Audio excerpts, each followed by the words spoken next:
I want to kind of touch on the sort of guided methods of writing, whether intentional or unintentional. So formulae, archetypes, tropes, all things of this nature when Okay. you're either opting to be told what to do, as in formulaic writing, or accidentally Oh falling yeah. into a literary cliche, as in Oh, what troping. the hell was I watching the other day? What was it that I was? It was Batwoman. Batwoman. That was pretty Holy cool. crap. We That's nailed where the that whole plot in 2 seconds. Literally, we had the whole plot figured out and we we're were just watching writing it unfold. and predicting it as he was watching it, Oh, I was it listening was to it, and it was we're just awful. nailing it. Oh, this is what's gonna happen. This is And who Yeah. then it this is. This is would. what it is. We're just hitting it.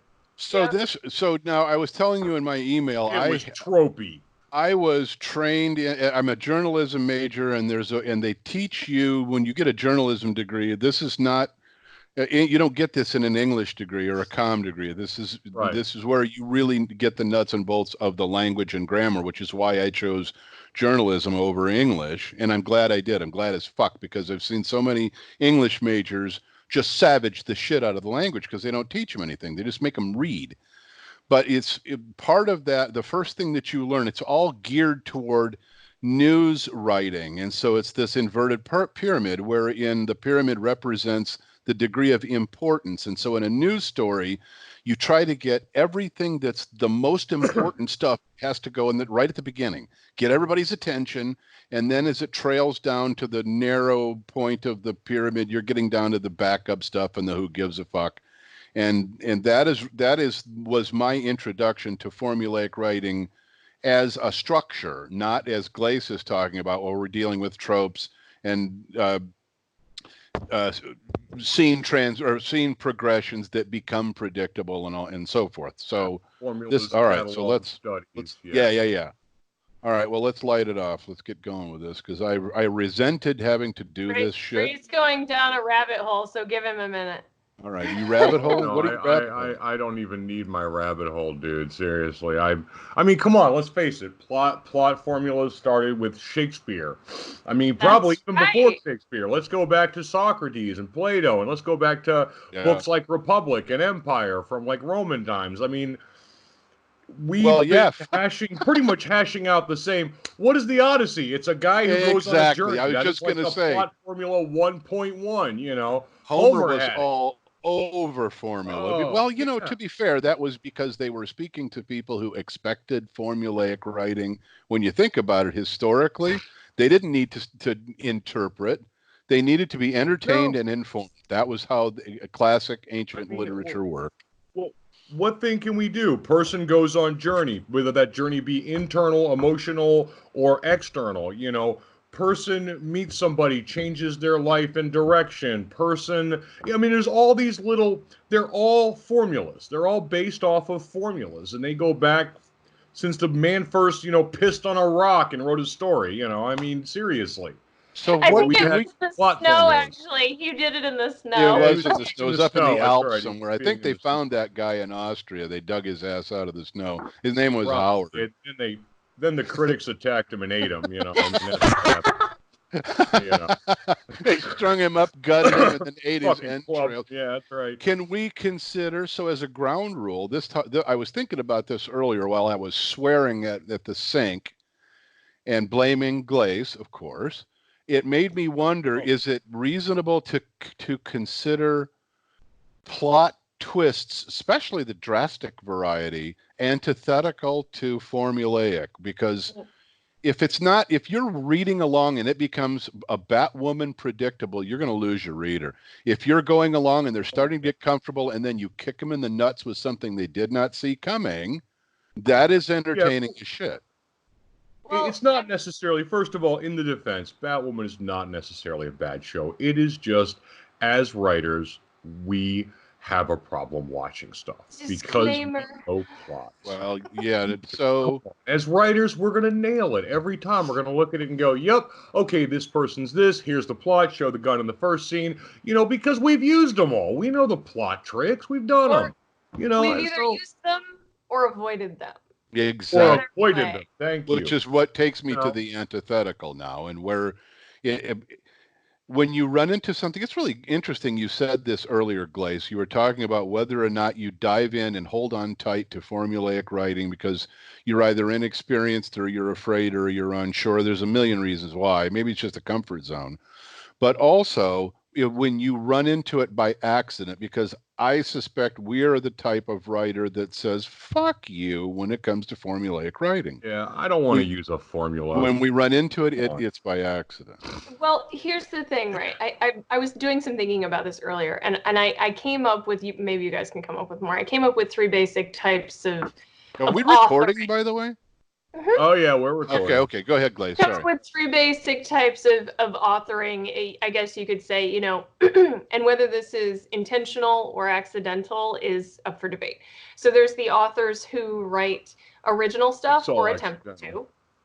There are the cookie cutter authors who play it safe, and write to the genre that they're writing in. Oh, this is what I'm supposed to do. Or they do it subconsciously and just, you know, I've read all of these fantasy books and this is how it's done, so I'm going to write a fantasy book. And so they just follow along. Right. And then there is let's call them factory authors. I'm sure you can come up with several of them in your head. Yep. This is the author that basically writes the exact same book. Yep. Over and over again with very slight changes to character and plot. Very, very Some slight. of them are real big shot authors, I might add. Oh, yeah. Huge, revered authors, and you know who I'm thinking of right out of the gate. Oh, yeah. I think of 3 right out of the gate. And yeah, I mean, like, it becomes, yeah, I mean, that's like a cult thing. Almost. That's like your cult sort of thing, that it doesn't really matter whether or not there's you know, a thing. But anyway, I digress. I think that the 3 of us probably aim to be that, you know, original writer. We're not, you know, in it to you know, fit with what's popular right now and sell. You know, we're in this to be creative. But, you know, as you're talking about, like, what's that? Ain't that the truth? Yeah. Oh, that's because I don't write erotica. This is what, right? Not bitter. There you go. Let's not slam the erotica writers. All right, sorry about that. Everybody has their job. But anyway, Rob's talking about, you know, twists. I would challenge you to find a book that has a true twist in it. There are very few of them, and that you can find a true twist in that abandons an archetype, abandons it, or changes it halfway through. But even then, if you have a twist where, like, you know, you're doing like a monster battle type of a book, and then suddenly you switch to tragedy and like friggin' kill your protagonist, that's gonna make people go, oh shit, I didn't see that coming, because any well-read reader. Yeah, there you go. So the degree of twist is really important here. Now, let me ask you something. Hold on. I wanted to say this earlier. Now I really want to ask, because you just ran headlong into this. How susceptible are we? How likely are we? Are we led here, or do we get there by accident, more or less, based on our genre? Ray and I are in the fucking goofball category of sci-fi fantasy authors.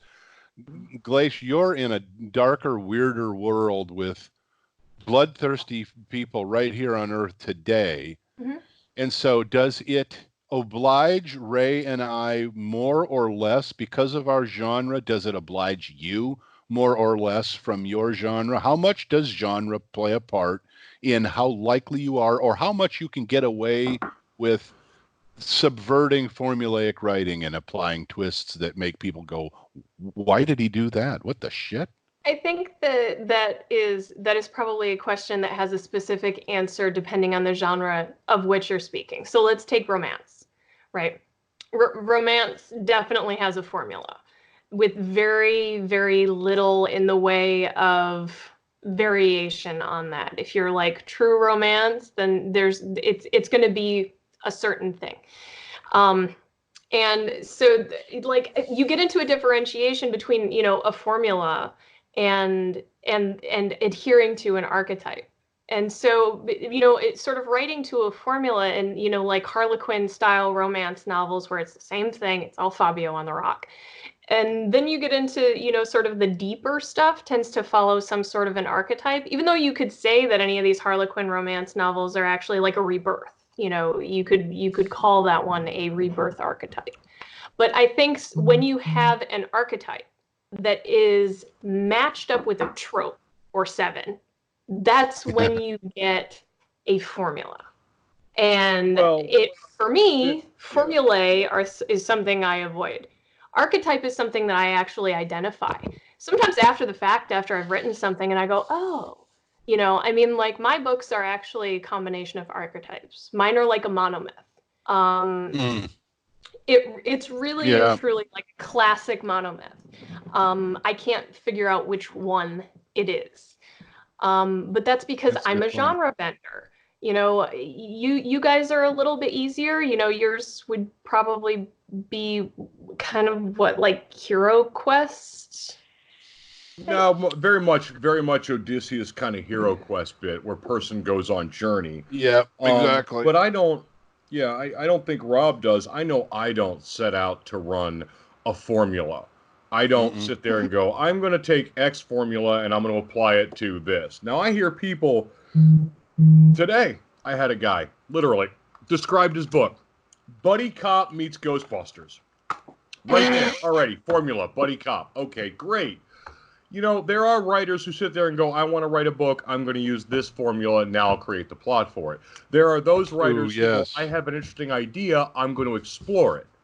Now, I'm glad you said that because I yeah, think you just described us right there, Ray. You and I, we have a storyline, something that turns itself into a cool tale, and then we use the characters and the places and the actions to fill it. But yeah, yes, Glace, it's to some degree a linear journey that's adventure in its tone. It's not tropian. It No. is it's a journey that somebody takes, and I think we do it because Ray and I both like holding on to a certain degree to reality while we're doing this. Where the hell did she go? She just bailed on I us. don't know. Where did she go? That's okay. Well, give me a second. I'll call her back. There Nope, she I'm goes. Hi. here. That was weird. She Yeah, she bailed. She got bored, Rob. You were I talking. did. She got bored. She's who like, can fuck this blame her? shit. I'm She gonna go just said, play video games. had Yeah. enough of this asshole. I'm out of here. I know, right? But yeah, you're right. We do that. I mean, we explore ideas. We don't explore. We don't go, okay, I need to write a story. Here's my plot formula. I'm now going to apply something to it. Most of the Exactly. time, it's have a cool idea. Let me Yeah, explore it. that's plug in, and I don't think we do that. I think both of us are, and it Right. hits what Glace was talking about, which is the creativity side of this. We're not so horribly prostitutorial that we're interested in doing the Harlequin novels and just pump out books because it's as predictable as it could possibly be. I The don't know why. Hallmark novels. Exactly. Our stuff is different because there are, yeah, from a really macro perspective, I guess you could say it is formulaic to a point, but I challenge that. I think that we have stories that need to be told, and how we fit our characters and the things that happen to them, the things that twist it, change it, are interesting parts that mimic life. Life Right. doesn't go along in a predictable pattern. It fucks with you, and things change, and you have to deal with that. Your people are very much in that world, right? Yeah, it's to be fair, so are Glaces. They don't walk Right. along holding hands and everything's great. They shit the bed every once in a while. It's horrible. So Well, I shit the bed every once in a while. You listen to some of the stuff I write. It's really Most of it's terrible, crap, but right? that's beside the point. Yeah, right. where's That's you? okay. I can't see you anymore, Glaze. Where are you there? Can you see her, She's Ray? there. I see her. Yep, I see her. She She's said in that the bottom screen for me. See, I have her here in the bottom screen. all So I have is her Roger Rabbit or whatever the fuck it's called hairdo thing. I just Jessica got Rabbit. Rabbit. That's all I got. I can't see her, so I can hear her, but I can't see her. At any rate, uh, there, I so got you guys Glace, side by side now. let me ask you something, Glace. When you were considering this as a topic, were you doing so as a method or a vehicle to support or celebrate formulaic, castigate or attack it, or just simply to analyze? Both. All three. Okay. No. So Well, like let's. I Yeah, I go ahead. I challenge I re-challenge you guys. You know, it seems like you kind of buck the idea of being part of an archetype. And I guess what I'm trying to say is that, you know, being able to attribute your book to an archetype is not necessarily a bad word. It's just a classification, no different than a genre, no different than saying I write sci-fi or I write fantasy or I write parathrillers. You know, saying that you write Hero Quest novels should not be something that is necessarily an insult to your work. Saying that you write trope is insult. And so, Yes. you know, when you see a Okay, yeah. television show or a Well, book or a movie or something that that is is like, oh tropey. God, not this again. Oh, Yeah, I know what's going to Tropey happen as next. fuck. That's what we Yeah. say. Yeah, tropey as fuck. As fuck. Tropey as Yeah. fuck. And But so, I mean, yeah, I kind of want to analyze the difference, you know, that there is a differentiation between using an archetypal formula now as even a before conscious we keep guide. we're throwing around words here. Hold Yeah. on. Let's put a brakes on here. We're throwing around words. We got a bunch of people who are watching this who are scratching Sure their head enough. because they're Look at hearing this. plot I formula, always plot do construction, that, don't plot. I? You do it I worse just than, pump the yeah. brakes. Let me just drop it down a little bit. For those that don't know, a plot formula is a pre-prescribed journey for a set of characters. This is, I am a character going on a journey. I will then have a transition. I will then have an epiphany. I will then have an end. That would be a plot formula. Now, an archetype is not a plot formula. That is, if you're looking at Lethal Weapon, that is the archetype of cop films, of buddy cop films. That's what that is. It means you fit a certain pattern. You're not following a construction, but you do fit a certain pattern. Mine would be an archetype. Rob's would be an archetype. Yours would Correct. be an archetype. We Yep. don't use plot formulas. Yeah, that's the difference. I think a plot formula is something that you use at the beginning to write your story. An archetype is an analysis of your work as a Afterwards, whole yes. to be like, Sure. okay, this is Forensic the thing, analysis now of- that's what we're going to call it. It's not necessarily a roadmap, though I suppose you could So- create a formula from an archetype, but that's not really Yes, how that you works. would use a formula to create a roadmap for your story. An archetype would be something you would do forensically after you wrote the book to go, oh, I wrote an X-type novel.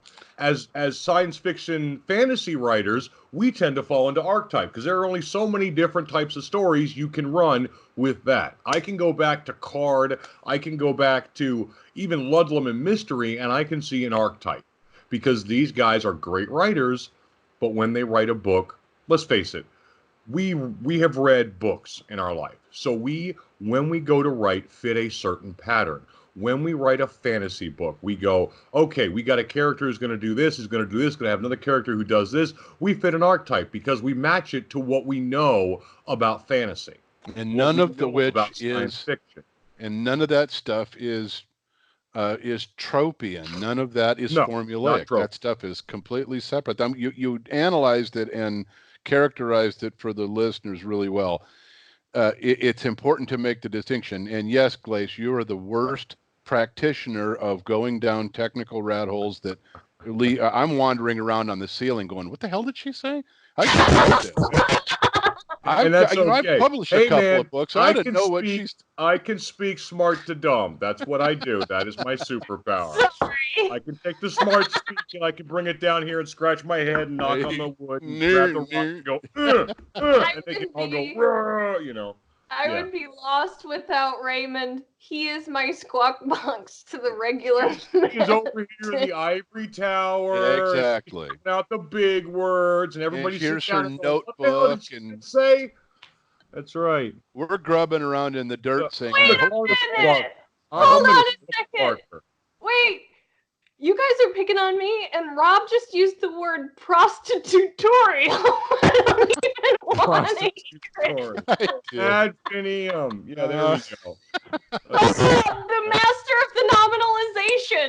Touche. Master A of beating nominalization. taken. Okay. In So what- perpetuity. Yeah. Okay, so Perpetuity. the nexus of that analysis ought to be Right.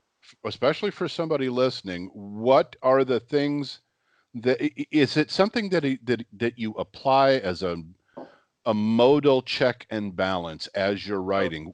Does this come Here's into play places when you're $20 for outlining? complimenting me though for later. Oh, well, hey, $20 is That's 20 right. bucks. She This shit got works. paid. Yeah. She got So paid. That's right. She gets paid for complimenting me. So Glace, in your That's right. in Lark's world, while you're writing her, do you apply this I'm not going there, or holy shit, I'm starting to sound formulaic? Do you do that as you're, because we all go back and we proof a little bit and we write some more and we go back and proof a little bit, even after we have outlined. And then we cry and sit in the corner and throw Yes, we Cheetos do. at the laptop. We suck our thumb and we're curled up in the fetal position. But where would a writer be expected to do this? I mean, a real writer, not like me, but first of all, you're asking questions for real writers, and you're asking this group. Okay. Yeah, we're just gonna walk away. We're just gonna sit here in silence. Ready? Hey, let's go find some real writers. It didn't last long. Has anybody got any writers? I'm looking for. Anybody know any writers? Hold on. Is there a writer in the house? He had one a minute ago. Wait. My God's sakes, is there a writer here? You know. He's bleeding out. Somebody get a writer. Somebody get a writer. We need to take his story. So what I'm saying is that you can overanalyze until your ass falls off, especially in your outlining, because I don't have a lot of ass to begin with, so it ain't falling anywhere. but I'm just saying. We look hard at stuff just like this. I do. Do you, when you're writing Lark, do you look, Glace, at this from that? Does it pop into your head that are cautionary things that you want to avoid? Things that you know if you don't and you slip into that abyss, you're going to be pissed at yourself later. Do you do that while you're outlining, or does this get into when you're doing narrative or dialogue and a little light goes on and you go, man, this is starting to sound formulaic? Where do you do this? I avoid trope at all costs, all the time, whenever I am writing. I avoid trope and cliche. Yeah. I do not write to a specific archetype from the beginning. Now, I have an addendum to that.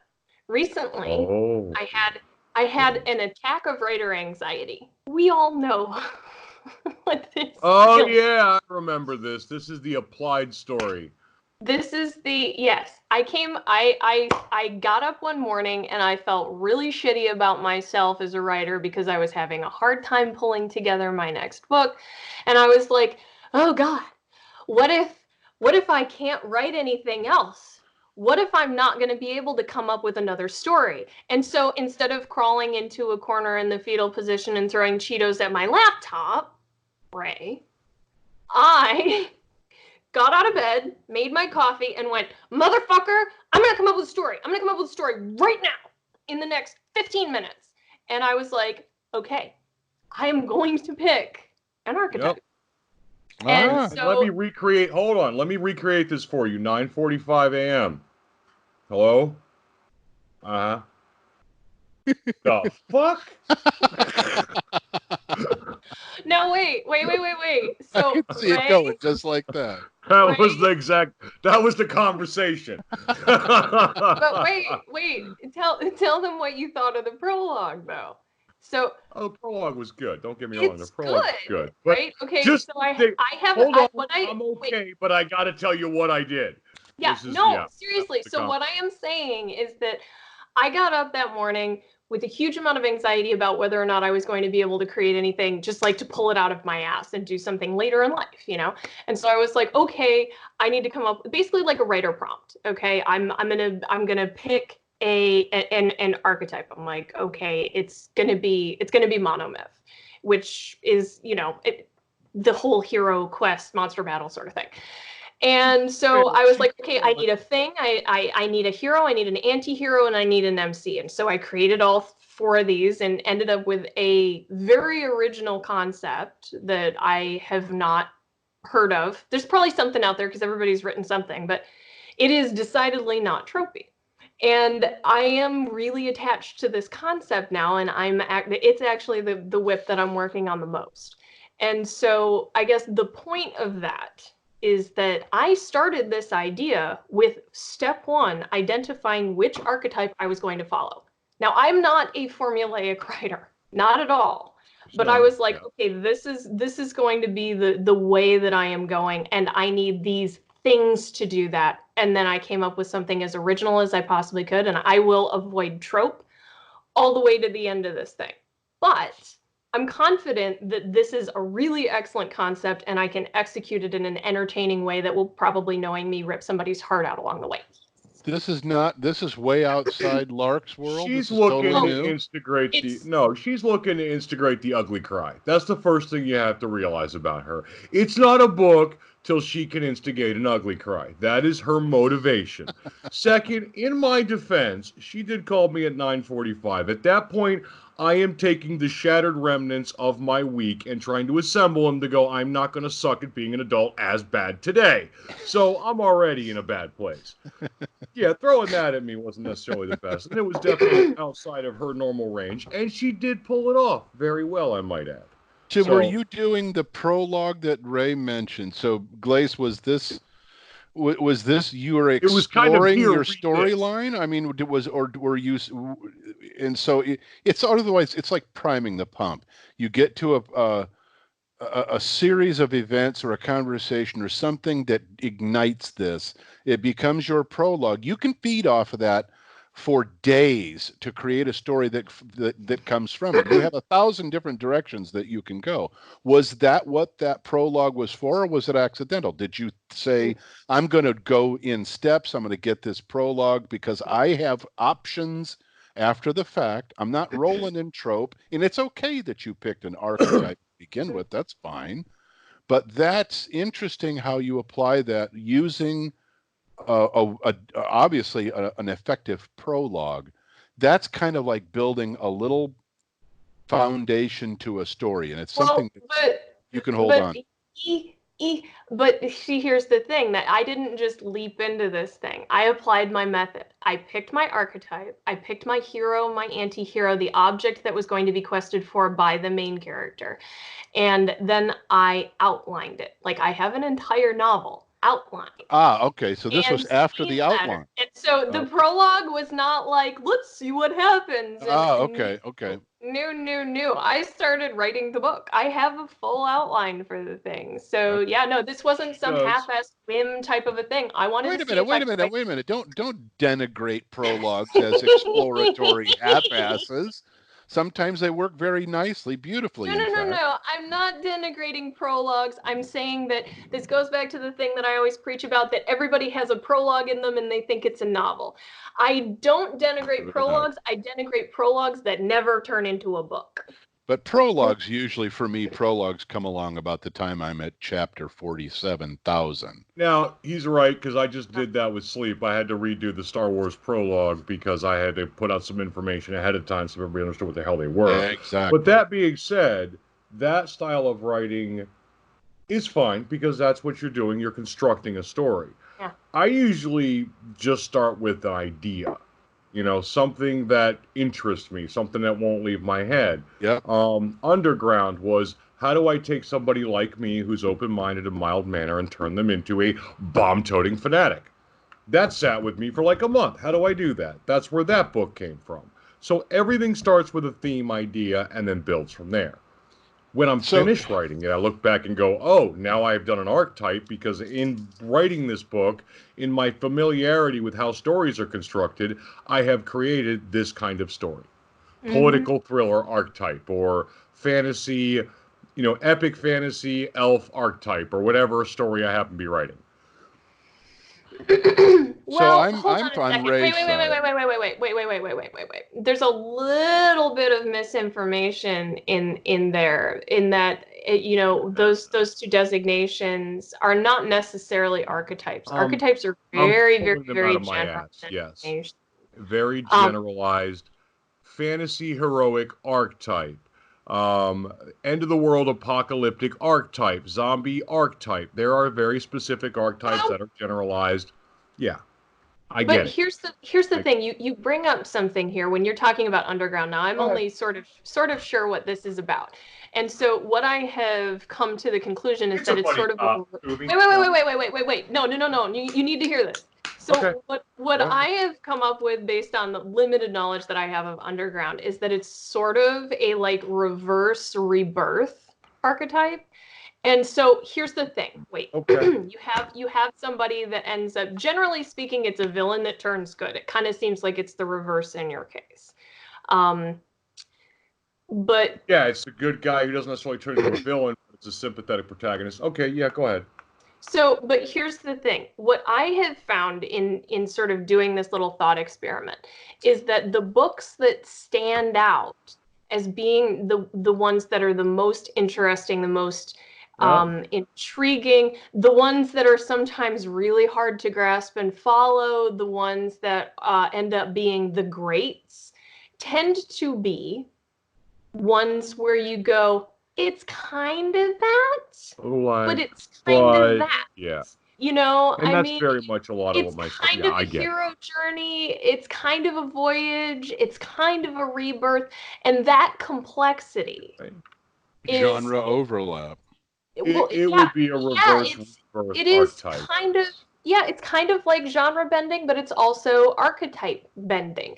You have a voyage within a hero quest, that sort of thing, Correct. and Ray's sounds like a voyage within a reverse rebirth. And Correct. so I would have a large amount of confidence that a book like Underground is probably going to be exceptionally interesting because it bends and blurs those archetypes, because that is the thing that readers are not going to expect. Because whether they Correct. consciously know it or not, they have an expectation as to, It's the going to be order like of this. things. Yeah. Right. They have an idea Well, of how it's going to end, so they're prepared. And that's where you get back to what Rob was saying about the twists. And so I think that real true who is twists, Kaiser Soze? right, that only happens when you blur that line Yeah. between archetypes. When you start out with a Yeah, hero quest and you end in tragedy. it's People are not a grabbing their seats going, "What the hell did they just do?" it's not You a know, Well, gimmick. come It's on. not This a is vehicle. That's a good way of putting it. yeah. I we've like had that. conversations like this with plot gimmicks. Yep. Never show a gun in the first act you're not going to use in the third act. Yeah. Now, American TV, as her and I have discussed, tends to put the gun in the middle, put a big spotlight on it, take a That's nice. highlighter and go over it and go, that's not really that important. Well, Wink, that's wink, why wink, wink, wink. television today sucks But ass. It's because it's look predictable at as it can British be. television. They'll take a gun, a knife, a ruler, a remote control, and they'll lay it off to the side. So you see it, but they don't really focus on it. And all of a sudden, the remote control's the weapon, not the gun. So they're better at subtlety. American TV has not been good at subtlety. BBC, British TV tends to be a lot better at it. One of the reasons I enjoy watching it, Yeah. because it's subtle. It's a lot more subtle, and I like But subtle. As that's a writer, I'm finding myself appreciating subtle more. that They makes it a hell of an onerous burden on us in a non-visual medium to pull that Yeah. off. We have a lot Oh, more no shit. circuitous routes to take to get to what, especially that nuance bit, the not in focus. It's available to you if you want to if you look close enough, but I've got to that work is the day where calendar. really hard to do, and that's something that takes trial and error. I don't think this is a place where formula fails you. If you're a formulaic writer, you aren't going to get to that level of subtlety Right. that Ray's talking about. I think Right. that you can cite the BBC a little bit in this, in how we all write. And that is that the BBC writes a lot of its television programming assuming that its viewership is both intelligent and perceptive and patient. And Yes. so when you are an author, that is a calculated risk. That is the calculated risk that you're sort of talking about, Rob. Yes, it you're kind of is. like, okay, I'm going to allude to this and then leave it. And The lowest common eventually denominator. they'll get it, or it won't really matter. If you're Yep. if you're careful enough, then you can sort of leave it there. What I say, like in my books, is that you read it the first time, it's good. It's an entertaining story. But then if you go read it a second time, you're going to have all the information for all three books, and you're going to go, Right. oh, do you know what I mean? Yep. I do know what you Because mean, but it most of makes us me write with the nervous. other books in mind. Yes. So let me posit something at you, because I'm in a shit disturbing mood. Where does this sit with either of you when someone, and it goes both ways, so I know that this has happened for both of you because I've heard you talk about it. It certainly has for me. A reader will say, it was rich, it was full. I loved the twists, I loved the unexpected, I loved the this, that, or the other thing. And when you hear that, you instantly say to yourself, ah, shit, they were paying attention and they got it. Little things that we bury that are they're not landmines for or non-attendant readers, but it is part of the texture, because experience in life doesn't put this shit right in front of you. So we write that way. That's very BBC-en. Sorry, Glenn. BBC. And I like that. But when we have somebody, would we write this stuff and then I see a review or someone will talk to me about it and say, shit, I didn't get any of this until I reread it, and I didn't even notice this in Right. the first one, and I'm trying so desperately not to say, read the fucking book. Don't skim Well, through and this, right? And okay. so, I mean, it puts us as writers in a bit of an in between. Do you take that plunge? Do you take that risk and stick to your instincts, Ray's and mine in particular, Glaze to a different degree, though, and only from the tangent that it approaches writing? Or Right. do you say, I don't want them to get bored and put the book down, so I got to give them some markers, some landmarks, something that's going to keep them on the path? I hear this from new writers a lot. Well, I shouldn't say a lot, sometimes, but they say that it's a horrible place to be when you're unsure of the degree of detail and how obvious you make things and how obvious that you don't make them, which is, it describes the nuance and the subtlety. What do you say to somebody who's listening to this going, well, shit, you're not helping me? What should I veer toward a little bit Honest, more, I've or should I struggled with stay away? So, Yeah. Well, I've struggled with this. It's called lowest common denominator. How widely do right. you want your story accepted? Where do you draw the line? You don't want to dumb it down because you have an interesting story, but at the same time, you don't want to put it up here because you don't want to, I don't get it. I don't get it. I don't get it. How many times do you hear stuff like that? So I tend to bury stuff in my books. My books are planned 4 or 5, whatever the story series is, 3, 4 out, whatever. So I'll drop little things. They aren't necessary. They aren't intrinsic to the story. They aren't something that if somebody doesn't get is not going to ruin the book for them. Right. But there are things where if you notice them, you kind of go, oh, what is that? That looks important. It's subtlety. It's something, a little gift for those people who are a little more observant than others. Something you put in there to go, hey, come here, psst, check this out. Exactly. You know, You're talking to without them as, without killing the story. Now, Yeah, doesn't you're that, pulling them aside and going, this is kind of neat. it's a Just keep almost track like of a that. Yeah, one-on-one conversation with them? exactly. It's And that's But kind Glaze, doesn't that turn formulaic writing upside down and kick it in the ass? What Ray's describing, you do the same thing, so don't play uppity with me. Oh, no, I wasn't gonna. No, I Okay, mean, okay. I So can say, if I'm gonna go from like answer your original question and go from an advice standpoint, I will start by prefacing the same way I always do. It Dear is a Abby. personal decision. You have to sit down, ask yourself the damn question: do you want to write easy to the masses, or do you want to write complex, hoping that people get it? Now, the decision that I made was that I love Easter eggs. I love being able to go back and experience a book, movie, TV show a second time and understand it with more depth and complexity than I did the first time. And I'm going to assume that my readers are smart enough to catch on to little things. Now, my One would insurance, assume. wait, insurance policy. This is the advice that I would give writers. If you are going to opt to make your story have little hidden things in it that potentially, can like, you kind of like what Ray was saying, maybe like give the story up, give cues, give hints, kind of Agatha Christie style, feeding people, information that, you get to the end and go, oh, that's what that statue meant. That sort of thing. If I had seen that, I would understand. Rosebud is a sleigh. Yeah. Yes. Yeah, exactly. My insurance policy is making sure that my characters carry the story. That's my concern. My characters have okay, all I got you. I misunderstood what you just said, but now I'm getting it. Yeah, no, that's so what you're preventing them from doing is expecting an easy ride. They have to immerse with the character, the interaction, the dialogue that they have. That they're walking with the character, not with the archetype. And in that, they stop caring about predictability.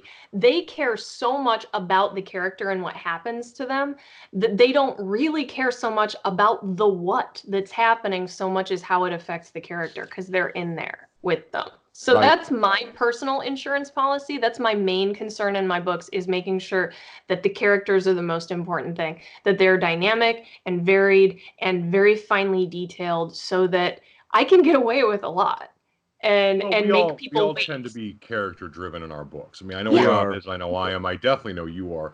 Not every author is, but we are very character driven. I mean, my books are a tapestry of 4 or 5 characters from their standpoint building the story. That's character driven because it builds the whole story from this small group and lets you put it all together. So we all tend to be character driven, and I think that's what saves our stories when we do those little subtle things. Because you don't need them, because you're staying with the character. But if you notice them, they are like these little asides, little whispers we do to those couple of fans who happen to get that little thing they see.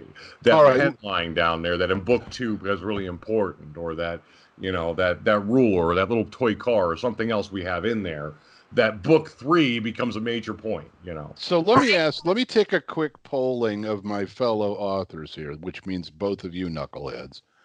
When people interact with you personally, people that you even if it's not in person, but people you're in contact with, either from table or from AIC or from social media that it's aimed at all of our books. Right. What do you have? What do you experience more? Is it a balance, or is it grossly slanted one way or the other? Do people comment on the path of the story, the storyline itself, as the most rewarding to them, or do they latch on to one or other character? I love this character, I hate that one, doesn't matter. Because it's so important what Ray just said. We are character-driven authors. There's no doubt about it. We write to the characters. But I have people say, that was a really cool story, but I really hate this prick. Or it feels like I'm walking right next to them. I love these characters. It feels like I know them. That's a compliment to me that yes, we do write to the character, but should it be a backhanded insult that they attach to a character from the way we describe them and the things that happen to them? Does that mean that it substitutes the importance of the story? I don't think so. I think it celebrates it. I think it validates it. What do you get more often? Story kudos or character kudos? Character. Right? Yep. Absolutely. Character. Absolutely. I used to be insulted by this. I used to think, well, what the fuck is wrong with you people? I just wrote this extremely cool story. Here's this numbnuts asshole, and he's trying to deal with bizarre AI, and this is so interesting. I built this great world, Yeah, and they say, wow, I just, this Mela Kendrick was a badass. I loved her. I want to meet her. And I'm thinking that means that they are into the story despite themselves. They have attached and latched to a character, a person that doesn't exist. We pull these people out of our ass and we tell people this is what happened to them. Of course it didn't. But when they suspend disbelief, and it does, and it's a rewarding experience such that they begin to internalize, when they start to feel for a character, even if they hate his or her guts, same. To me, that means we're doing something right. And I'll say no more. Here's the thing, in my opinion. You can have a two-dimensional character that's basically just along for the ride. And your story can be, crap, and you have a crap book. Or it can be, exciting, and then you have an okay book. You can have a three-dimensional, fully fleshed out, personable, understandable, hateable, lovable, identifiable, sympathetic, whatever character on top of a story that's not so great. And it's still a good book. It's still something that people can identify with. Now, you take those same fully fleshed out characters, put them on top of a dynamic, interesting, well-written, exciting, moving story, and all of a sudden you've got something great. So having three-dimensional characters for me is not even an option. That's step one for me. It's a given. Yep. Yeah. True. Absolutely. If you have really dynamic, interesting people who are people, that's going to have an element of interest and sympathy and empathy depending on who's writing it. Or people are reading about your people. They want to. When I have people say, "God, I wish I could meet Rantara," or I wish I could meet Ricky," or any of these characters, it just makes me think, that's okay. Good for me. I did something right. If you're attaching to that character to that level, then that means that, okay, so now what have we learned? We've learned that tropes suck and we hate them, and we were correct. Archetypes are not necessarily horrible. It could be a great way to begin a book. You have a lot of latitude to move left and right, up and down when you're going through an archetype selection. So Glace is off the hook there for the moment. But well, that's always good because she likes to be off the hook. But formulaic, it's almost like it's tangential to me. It's like it's not. You don't run that much of a risk. I really hate being predictable. To me, that means you didn't do a very good job of dreaming shit up, of creating things. I knew what this character was going to do, or this plot was going to be 3 paragraphs before you did it. Really kind of makes me feel like, well, shit, really? I haven't. I think I've only ever had one person tell me that they really kind of was like, oh, I had the whole plot figured out by chapter 2, and I'm like, bullshit. Yeah, maybe you stopped reading in chapter 3. There you go. Yeah, pretty much. Yeah. I like it when they say, I thought I knew where this was going. I had it nailed, and then you did this. Yeah. And it's not just a singular moment in time plot twist. I make a fundamental shift to the direction that this book is going, and it's rewarding as hell.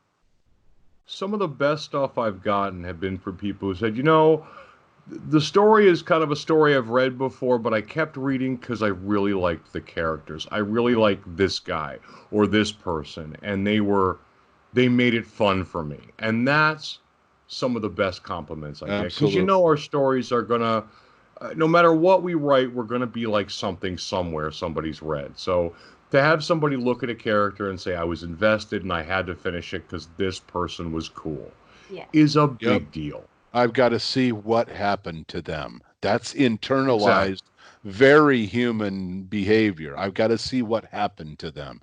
Well, love hearing that. Ray touched on George R.R. Martin, and that's powerful. Yeah. He has very well written characters, and you don't know if he's going to kill that motherfucker. Talk about he killed all of my favorites. I know. Holy shit. Okay, good. This was a good one. I like this. I hated it, and I resented having to go into this discussion when Glaze.